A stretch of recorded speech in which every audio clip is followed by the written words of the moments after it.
Kanjeng Nabi datang riwayat niku dawuhaken inna lirabbikum fi ayyami dahrikum nafahat. Sesungguhnya bagi Tuhan kalian di dalam hari-hari kalian dalam satu tahun itu ada pemberian-pemberian anugerah saking Allah Subhanahu wa ta'ala. Ada hari-hari yang dimuliakan oleh Allah, waktu-waktu yang diistimewakan oleh Allah Subhanahu wa ta'ala. Kanjeng Nabi ndawakan fata'arradu ala fata'arradu laha. Hendaknya kalian itu menghadang daripada pemberian-pemberian anugerah Allah Subhanahu wa ta'ala di dalam hari-hari yang istimewa itu. Kenapa kok demikian? La'allahu an tusibakum nafhah minha fala tashkuna ba'daha abadan. Barangkali ketika kamu mendapatkan satu anugerah saking Allah Subhanahu wa ta'ala pada saat yang dimuliakan oleh Allah Subhanahu wa ta'ala, dengan sebab kamu pada saat itu ta'arrud li nafahatillahi Subhanahu wa ta'ala, kamu tidak lagi dicelakakan oleh Allah Subhanahu wa ta'ala selama-lamanya. Allahumma. Ketakwaan hati itulah yang kemudian membawa kawula panjenengan untuk mengagungkan daripada sya'airillah. Dan Allah mengatakan di dalam Al-Quran, dzalika wa may yu'azzim sya'airallah fa innaha min taqwal qulub. Yang mengagungkan daripada syiar-syiar Allah Subhanahu wa ta'ala, hari-hari yang dimuliakan oleh Allah Subhanahu wa ta'ala, niku semuanya termasuk min taqwal qulub. Munculnya adalah karena apa? Taqwal qulub, ketakwaan hati kawula panjenengan. Kula panjenengan menika para rawuh ingkang dipun rahmati dening Allah Subhanahu wa ta'ala, berada pada saat yang luar biasa sekali. Kawula panjenengan berada pada satu hari yang dibuat sumpah oleh Allah Subhanahu wa ta'ala. Allah berfirman di dalam Al-Quran, wal ashri wal fajri walayalin ashrin, dan demi waktu fajar dan juga malam-malam yang 10. Waktu fajar, ulama mengatakan ini adalah fajar setiap hari. Waktu subuh niku waktu yang mulia. Ada ulama yang lain mengatakan, ahli tafsir lain mengatakan bahwa al-fajri menika adalah fajru salatul fajri, salat fajar, salat subuh. Yang kebetulan salat subuh niku seringkali kawula panjenengan tidak perhatikan. Padahal Kanjeng Nabi niku ndawuhaken man shallal bardain dakhalal jannah. Wong kok njogo kualitasnya, menjaga keistiqomahan dalam kesempurnaannya, menjaga di dalam kekhusyuannya, menjaga sholat dingin yang dua, yang dikatakan al-bardain menika adalah al-fajr wal asar. Salat fajar, salat subuh kali salat asar niku dipun janjiaken dening Kanjeng Rasul Muhammad dakhalal jannah, mlebu nanggone napa? Surgane Gusti Allah Subhanahu wa taala. Keranten para rawuh niku ternyata adalah salat yang berat bagi kawula panjenengan. Banyak di antara kawula panjenengan salat subuh menika tidak banyak dilaksanakan dalam sholat berjamaah. Orang-orang yang tertentu, nom-noman ngeten niki kadang-kadang sholat subuh niku suha. Naudzubillahi min dzalik. Subuh plus duha. Nah. Padahal itu keutamaannya lain daripada yang lainnya. Ya. Setiap sholat itu memiliki keistimewaan, tapi istimewa sholat subuh niki luar biasa. Sholat asar nggih ngoten niku. Banyak di antara kawula panjenengan niku ingkang mboten ngepeni sholat asar berjamaah menika. Kenapa? Karena lek tatkala kawula panjenengan teng sawah napa niku nggih badhe rada enggal-enggalan kundur laut ngoten niku nggih. Ino manggung nggih. Masyaallah. Padahal lek saged jaga niki kanthi kualitasnya ingkang saya kekhusyuannya dalam rangka berjamaah menghidupkan daripada syiar-syiaripun Gusti Allah Subhanahu wa taala di masjid dan lain sebagainya. Menika dipun janjeni dening Kanjeng Nabi Muhammad dakhalal jannah bakal mlebu teng surga. Lah pramila menika para rawuh salat fajar niki wau juga diartikan sebagai satu hal yang dibuat sumpah oleh Allah Subhanahu wa taala. Walayalin ashrin, dan juga malam-malam yang 10, yaitu malam-malam 10 pertama daripada bulan Dzulhijjah menurut pendapat aktsarul ulama. Dan 10 pertama daripada bulan Dzulhijjah niku lain daripada yang lainnya, bahkan lebih utama daripada 10 hari terakhir di dalam bulan apa? Suci Ramadan. Kenapa? Karena berkumpul di dalam 10 hari pertama Dzulhijjah menika kemuliaan-kemuliaan yang luar biasa. Ada tarwiyah, ada arafah, ada yaumun nahr, yang semuanya secara spesifik memiliki keutamaan-keutamaan yang luar biasa yang diungkapkan oleh baginda Nabi Muhammad sallallahu alaihi wasallam. Dan setiap apa amalan soleh yang kita kerjakan pada malam-malam 10 ini, amal soleh itu tidak sama dengan amal soleh yang lainnya ketika dikerjakan di luar hari-hari 10 bulan Dzulhijjah. Tidak sama. Kanjeng Nabi SAW dawuhaken, ma min ayamin, tidak ada satu hari-hari al-amalu salih fiha ahab ilallah, yang amal soleh itu lebih dicintai oleh Allah Subhanahu wa ta'ala min hadhil ayyam, yang melebihi daripada kecintaan Allah Subhanahu wa ta'ala terhadap amal soleh yang tercipta pada hari-hari 10 ini. Sebagian sahabat lajeng ketika mendengar dawuhipun Kanjeng Rasul sallallahu alaihi wasallam menika lajeng tanglet datang Kanjeng Rasul Muhammad, bertanya kepada Rasulullah, ya Rasulullah, di dalam benak mereka, di dalam otak mereka terekam sebuah kesimpulan bahwasanya jihad di jalan Allah, berperang di jalan Allah menika adalah menjadi afdhalul amal. Lajeng para sahabat niku menanyakan, apakah kemudian walal jihad fi sabilillah ya Rasulullah, apakah kemudian tidak mengungguli amal soleh yang dilakukan pada hari 10 pertama bulan Dzulhijjah ini adalah jihad fi sabilillah, tidak mengalahkannya wahai Rasul? Maka Kanjeng Nabi mengatakan, walal jihad fi sabilillah, jihad perang di jalan Allah pun tidak dapat mengungguli amal soleh apapun yang dikerjakan pada 10 hari pertama bulan Dzulhijjah, illa rajulan, kecuali kalau ketika dia berjihad di jalan Allah Subhanahu wa ta'ala, kharaja binafsihi wa malihi, dia keluar ke medan pertempuran membawa segenap jiwa raganya, membawa nyawanya, membawa seluruh hartanya untuk dikorbankan di jalan Allah Subhanahu wa ta'ala, summa lam yarji' min dzalika bisyai', kemudian orang itu tidak kembali dari semua itu, membawa semua itu. Artinya apa? Meninggal di medan peperangan. Lek sampun meninggal di medan peperangan dengan seluruh pengorbanannya, ini amal soleh baru bisa mengungguli amal soleh yang dikerjakan pada 10 hari pertamanya bulan Dzulhijjah niki. Bahkan awak dhewe sholawate awak dhewe dalu menika lentu. Taklim belajar kula panjenengan dalu menika berbeda.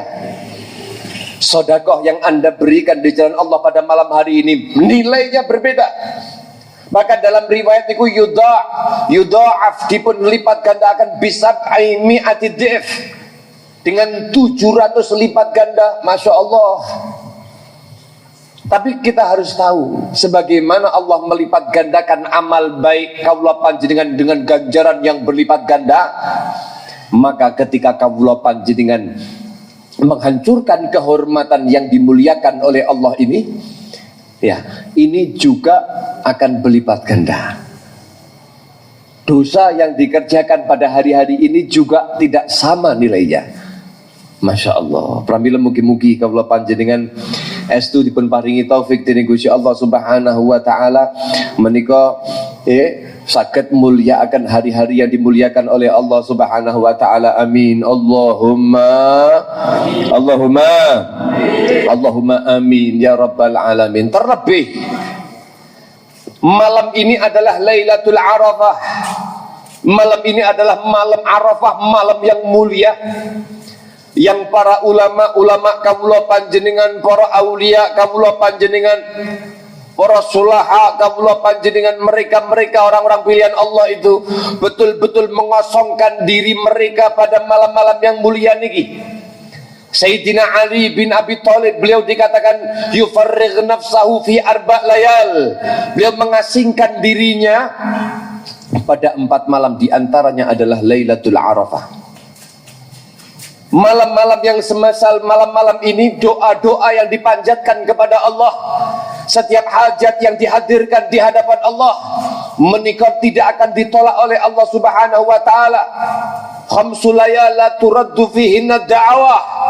5 malam yang tidak akan ditolak semua panjatan-panjatan doa-doa kaum Allah panjenengan menikah. Di antaranya adalah Lailatul Arafah, di antaranya juga adalah besok malam, yaitu Lailatul Nahr, malam Idul Adha. Shallallahu ala Nabi Muhammad. Pramila kudu sadar, kaula panjenengan ini sedang diberikan oleh Allah anugerah, dikasih panjang umur oleh Allah, ditempatkan pada malam, satu malam yang begitu dimuliakan oleh Allah Subhanahu wa ta'ala. Bahkan tatkala kula panjenengan benjing berada di suasana Arafah, berada di dalam hari Arafah, kawula panjenengan di dalam hatinya ada keimanan kepada Allah, makanya kata-kata kawula panjenengan menika maos zikir khairud doa. Kanjeng Nabi dawuhaken sebaik-baiknya doaul Arafah, doa Arafah. Doa Arafah. Napa doa Arafah menika para rawuh ingkang dipun rahmati Allah? Kanjeng Nabi dalam riwayat ingkang lentu, beliau niku ndawuhaken doa'u Arafah, la ilaha illallah wahdahu la syarikalah, lahul mulku wa lahul hamdu, yuhyi wa yumit, wa huwa hayyun la yamut, biyadil khair, wa huwa ala kulli syai'in qadir. Doa Kanjeng Nabi nyebutaken niku doa Arafah. Lajeng pertanyaan kula panjenengan niku doa napa zikir? Ulama ndawuhaken niku adalah zikir kepada Allah Subhanahu wa taala, tapi Nabi menyebutnya sebagai doa, yang artinya apa? Tatkala kaula panjenengan menyibukkan dengan zikir kepada Allah Subhanahu wa taala, maka pada saat itu kaula panjenengan punya hajat, dikabulkan hajatnya. Kaula panjenengan berlumuran dosa, disucikan daripada dosa-dosa kaula panjenengan dening Allah Subhanahu wa taala. Pengen derajate diunggahne dening Gusti Allah, diangkat derajatnya dening Gusti Allah dengan zikir-zikir yang diajarkan oleh baginda Rasul Muhammad sallallahu alaihi wa alihi wa sahbihi wasallam. Banyak membaca tahlil, banyak membaca takbir, banyak membaca tasbih. Zikir-zikir niku diajaraken dening Kanjeng Rasul Muhammad sallallahu alaihi wasallam. Bahkan dalam riwayat Kanjeng Rasul Muhammad sallallahu alaihi wasallam itu dawuhaken idza kana asyatu yaumi Arafah, ketika sore hari pada hari Arafah itu, lam yabqa ahadun fi qalbihi mithqal dzarrah min iman.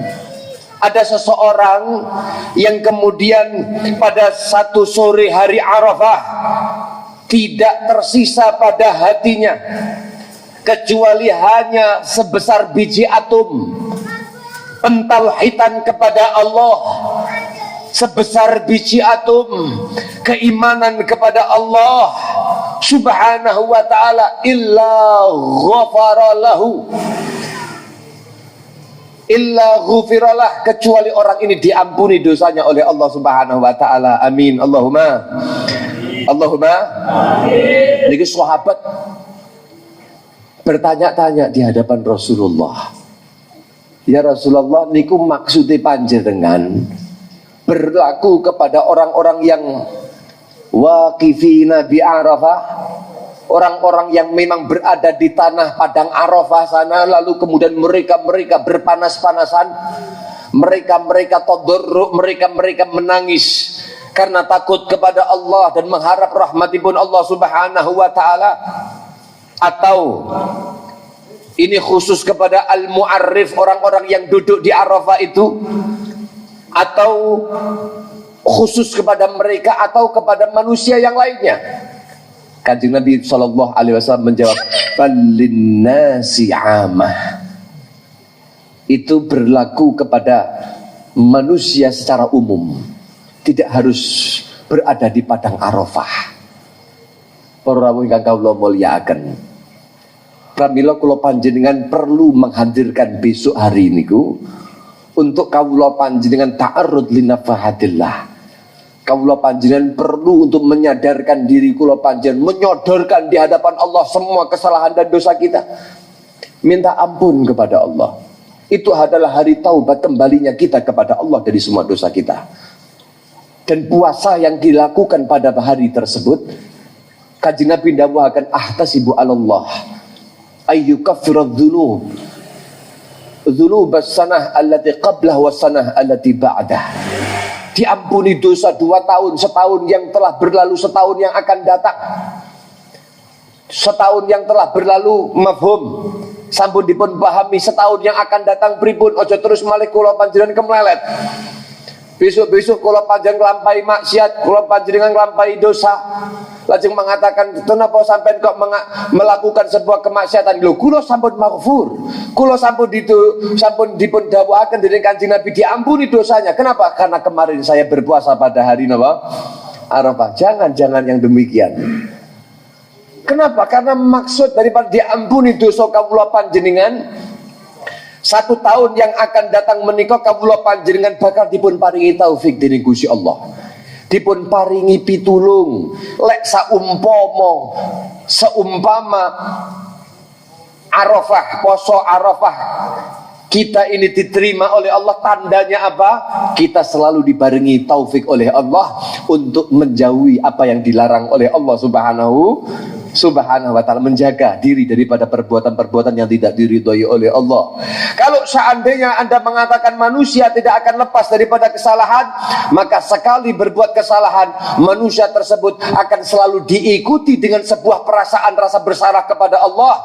Dia kemudian menyesali perbuatannya, bertaubat kepada Allah Subhanahu wa ta'ala. Status orang yang kembali bertaubat kepada Allah Subhanahu wa ta'ala didawahkan dari Kanjeng Nabi Muhammad, at-ta'ib minadz-dzambi kaman la dzambalah. Orang yang bertaubat kepada Allah seperti orang yang tidak memiliki dosa. Shallu ala Nabi Muhammad. Pramila perlu diangen-angen ingkang kados napa ingkang kawula midhangetaken kalih panjenengan dalu menika. Mereka niku para rawuh, para salaf, tatkala teng hari Arafah niku bener-bener tidak mau membuang sia-sia. Mereka menggunakan waktu-waktu mereka itu dengan berbagai macam ibadah kepada Allah Subhanahu wa ta'ala. Di sore hari Arafah mereka itu berkumpul. Mereka kemudian berdoa tadallul, merendah di hadapan Allah, tadarru, ngelendah datang Gusti Allah Subhanahu wa ta'ala. Mereka bertaubat kepada Allah. Mereka menengadahkan tangan mereka dengan air mata mereka yang berderai, penuh dengan pengharapan rahmatipun Allah, pengharapan atas ampunanipun Gusti Allah Subhanahu wa ta'ala. Dan keyakinan pada saat itu harus punya keyakinan bahwa Allah Subhanahu wa ta'ala akan mengampuni dosa-dosa kula panjenengan. Allahumma amin. Allahumma amin. Sampai riyen niku wonten Sayyidina Abdullah bin Mubarak, seorang sayyidut tabi'in, seorang imam zahidin, seorang yang kewaliannya, derajatnya tinggi di sisi Allah Subhanahu wa ta'ala, mendatangi seorang wali min auliyaillah, mendatangi seorang kekasihipun Gusti Allah, seorang yang dimuliakan oleh Allah. Dua orang ini sama-sama orang yang mulia, Soan datang seorang ulama besar pada saat itu namanya pun Sayyidina Sufyan Ats-Tsauri. Sinten namanya? Sayyidina Sufyan Ats-Tsauri. Kapan soane? Asyiyata yaumi Arafah. Pada sore hari Arafah itu. Kondisi yang dilihat oleh Sayyidina Abdullah bin Mubarak pada saat itu sekelas seorang imam, seorang pemimpin pada umatnya, pada kaumnya pada saat itu, Imam Sufyan Ats-Tsauri. Beliau niku wahwa datsin ala rukbatai. Beliau niku duduk bersimpuh, bertungku pada kedua lututnya, menghadapkan dirinya kepada Allah Subhanahu wa ta'ala, wa ainahu tamhalan. Kedua matanya menika berderai, kedua matanya itu tadrifan, mengucurkan air mata, khauf, takut kepada Allah Subhanahu wa ta'ala, dan roja dengan rahmatnya Allah, berharap dengan rahmatnya Allah Subhanahu wa ta'ala. Ini kondisinya mereka Prabu. Saya jadi dulu awak dewi kondisi benjeng niku kados nopo. Apakah seperti yang mereka yang ahli ibadah malah justru semacam itu di hadapan Allah di hari Arafah, ataukah kita yang ibadahnya pas-pasan lalu kemudian ketawa hahahu di hari-hari yang mulia yang penuh dengan ampunan Ibun Gusti Allah Subhanahu wa ta'ala. Begitu mendekat niki Sayyidina Abdullah bin Mubarak, faltafata ilayya, beliau Imam Sufyan Ats-Tsauri menika menghadapkan dirinya, wajahnya kepadaku, menyadari akan kedatangan Sayyidina Abdullah bin Mubarak. Maka Sayyidina Abdullah bin Mubarak beliau mengatakan, fakultu lahu, aku berkata kepada Imam Sufyan Ats-Tsauri, man aswa'u hadzal jama' halan, siapa yang kondisinya paling buruk, keadaannya yang paling hina pada saat ini wahai imam? Beliau mengatakan, qala alladhi yadunnu annallah la yaghfiru lah, annallah la yaghfiru lahum, alladzina yadunnun annallah la yaghfiru lahum.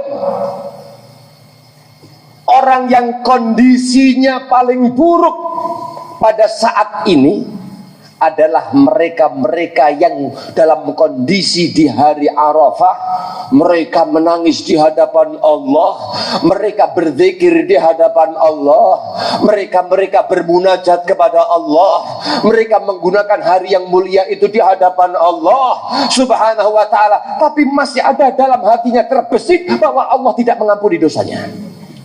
Ini adalah orang yang paling kondisinya terpuruk. Sallu ala Nabi Muhammad. Bahkan dalam riwayat ingkang lain itu, Sayyidina Sufyan Ats-Tsauri itu mengatakan faqad irtakabal kabair. Orang yang demikian ini dengan sikapnya, dengan perasaannya yang demikian, tidak meyakini bahwa Allah mengampuni di hari yang mulia itu, dia telah mendapati dosa besar. Dia melakukan dosa yang besar. Para rawuh yang kawula mulyakaken, apabila di hari Arafah hendaknya kawula panjenengan menika menggunakan dengan sebaik-baiknya amal, menggunakan dengan sebaik-baiknya kesempatan. Kesempatan ini kita gunakan dengan sebaik-baiknya. Kalau seandainya kita terlewati, mboten saged seperti mereka-mereka orang-orang yang wukuf di Arafah, arep mbeleh wedhus ora duwe dhuwit sesuke niku lho. Terus badhe napa-napa niku mboten, jangan putus asa pada saat itu. Karena saat itu balinnasia ammah. Efeknya adalah kepada seluruh manusia, bukan hanya orang-orang yang muta'arif, mu'tarif, orang-orang yang mu'arif, orang-orang yang wukuf di Arafah itu bukan. Sampai datang kitab Lataiful Ma'arif lil Imam Ibnu Rajab. Beliau niku ndawuhaken niki sebagai penutup. Beliau niku ndawuhaken malam yastati al-wuqufa bil Arafah. Malam yastati al-wuqufa bi Arafah, barang siapa orang yang tidak mampu untuk duduk di padang Arafah yang sebenarnya. Falyakif inda hududillahil ladzi arafah, maka hendaknya dia duduk, dia itu menetapi batasan-batasan Allah Subhanahu wa taala dalam agama yang diketahuinya. Artinya apa? Mana yang halal diambil, mana yang haram ditinggalkan, mana yang syubhat disikapi dengan sifat wara, mana yang tidak diridhai oleh Allah dijauhi, mana yang di situ ada keagungan, ada kedermawanan, ada kemuliaan dari Allah Subhanahu wa taala diambil. Hendaknya yang kita tidak dapat wukuf sebenarnya di Arafah, maka di dalam hari Arafah jangan sampai kaula panjenengan tidak berhenti pada satu batasan-batasan yang telah ditentukan oleh syariat. Wa man lam yastati al-mabita bi Musdalifah, orang yang tidak diberi kemampuan oleh Allah Subhanahu wa taala untuk dia menginap di Musdalifah, sebagaimana para hujjaj wal mu'tamirin yang mereka datang daripada semua negara yang ada di atas dunia, mereka berkumpul mabit di Musdalifah, tidak mampu, maka falyabit ala ta'atillah liyuqarribahu wa yuzlifah. Hendaknya kita semua ini menginap pada malam hari ini dengan apa? Dengan kawula panjenengan taat, menjaga ketaatan kawula panjenengan. Pastikan kita tidur dalam keadaan taat kepada Allah. Punya permusuhan dalam hati. Ajaran Kanjeng Nabi Muhammad memerintahkan sebelum tidur kita memaafkan siapa yang telah mendolimi kita. Ada permusuhan antara satu dengan yang lain, selesaikan sebelum kita tidur itu. Maka falyabit ala taatillah, dia tidur dalam kondisi taat kepada Allah Subhanahu wa taala. Lek saged sadurunge turu, lek khawatir mboten tangi mangke salat, mendirikan malam dulu, kemudian apa? Salat witir. Mangke lek saumpama tangi ditambahi witire, sekalian tahajud datang Gusti Allah Subhanahu wa ta'ala, dekatkan diri kepada Allah Subhanahu wa ta'ala. Wa man lam yaqdir ala dzabhi hadihi biminah, kalau seandainya kita ini tidak seperti orang-orang yang haji dan umrah pada saat ini, kula panjenengan boten saged menyembelih kurban, menyembelih pada yang disebut dengan hadil al-hadi, menyembelih binatang di Mina sana, saumpama kula panjenengan dereng ketakdir teng mriku, maka falyadbah hawahu liyablugha bihil munah. Hendaknya kita menyembelih hawa nafsunya kita untuk agar supaya kita mendapatkan apa yang menjadi angan-angan kita, menjadi cita-cita kita untuk menjadi hamba yang dicintai oleh Allah Subhanahu wa ta'ala. Wa man lam yastati al-wusula lil baiti li'annahu ba'id, orang yang tidak mampu untuk sampai ke Mekah al-Mukarramah, Ka'bah al-Musyarrafah, kita bisa tawaf di sekeliling Ka'bah itu. Kenapa kita enggak sampai ke sana? Li'annahu ba'id, karena itu adalah jauh. Teng pundi panjenengan, di mana Ka'bah? Atau biayanya juga besar, tidak dikasih kemampuan, belum dikasih kemampuan oleh Allah Subhanahu wa ta'ala, maka tugas kita falyaqsid rabbal bait fa innahu aqrab min hablil warid. Maka pada saat yang demikian hendaknya kita bermaksud untuk kemudian napa menika kepada Tuhannya Ka'bah, bukan hanya kepada bendanya Ka'bah, tapi kepada Tuhannya Ka'bah, yaitu Allah Subhanahu wa ta'ala. Kenapa? Karena sesungguhnya Tuhannya Ka'bah itu lebih dekat daripada urat yang ada pada leher kita masing-masing. Pramila perawuh, mugi-mugi di malam Arafah ini kula panjenengan dipun paringi taufik dening Gusti Allah. Mugi-mugi kula panjenengan saged melaksanakan ibadah-ibadah ingkang sae, ibadah-ibadah yang akan diterima oleh Allah Subhanahu wa taala. Amin. Allahumma amin ya rabbal alamin. Lan lajeng kemudian lek sampun mangke Arafah selesai, begitu maghrib kita berbuka, pada saat itu kita kemudian banyak-banyak takbir, zayyinu a'yadakum bit takbir. Lek sadurunge teng dina Arafah binjing Pak, niku jenengan aja lali. Mangke begitu masuk fajar, ya sadurunge salat subuh kan awak dhewe salat sunah nggih, insyaallah nggih.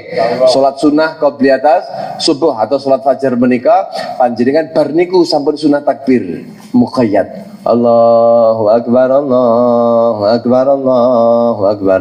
La ilaha illallah, wallahu akbar, Allahu akbar walillahil hamd. Niku setiap salat. Salat fardu maupun salat sunnah, termasuk salat jenazah ya. Salat apa niku takbir diucapkan, namanya muqayyad, terikat dengan salat. Lah lek mengke sampun begitu maghrib niku masuk id niku jadi mursal. Terus berkelanjutan pokoknya di waktu-waktu yang pantas. Sampai kapan? Mangke sampai sholat Idul Adha. Malam Idul Adha niku sunnah diurip-urip nggih, diurip-urip. Wong sing urip-urip malam niku diurip-urip atine dening Gusti Allah, di mana hati manusia pada saat itu di hari kiamat dimatikan oleh Allah. Wong sing urip-urip dina malam Idul Adha Idul Fitri menika diuripi atine dening Allah Subhanahu wa taala, arti dijadikan hati yang selamat di hadapan Allah Subhanahu wa taala. Nah, amal yang pada saat itu yang terbaik tidak ada yang lain ya. Tidak ada yang lain.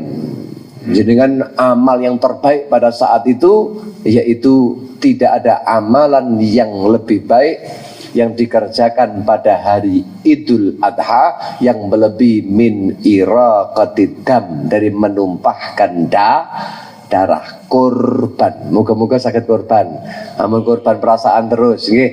Moga-moga persiapan dan saat niki persiapan golek wedhus, Allahumma. Golek sapi, golek binatang sing saged dikorban, Allahumma. Ojo namung golek areng kali golek sundukan, Allahumma. Dan kita belum berhenti. Berhentinya kapan?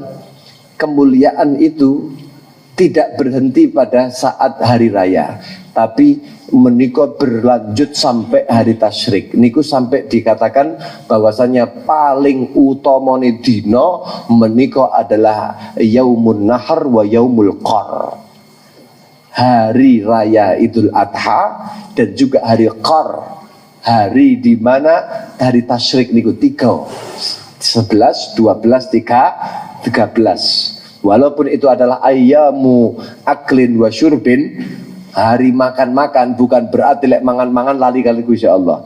Semakin makan semakin mengingat bahwa ini adalah anugerah nikmat saking Gusti Allah, mengagungkan Gusti Allah. Lek sampun model ngoten niku insyaallah kula panjenengan dadi wong sing dimulyakne Gusti Allah. Allahumma berhenti mboten niku mangke sampai dina di 1 bulan itu masih bulan yang mulia. Bulan depannya ini kita sih bulan Muharram, bulan yang mulia lagi. Masya Allah.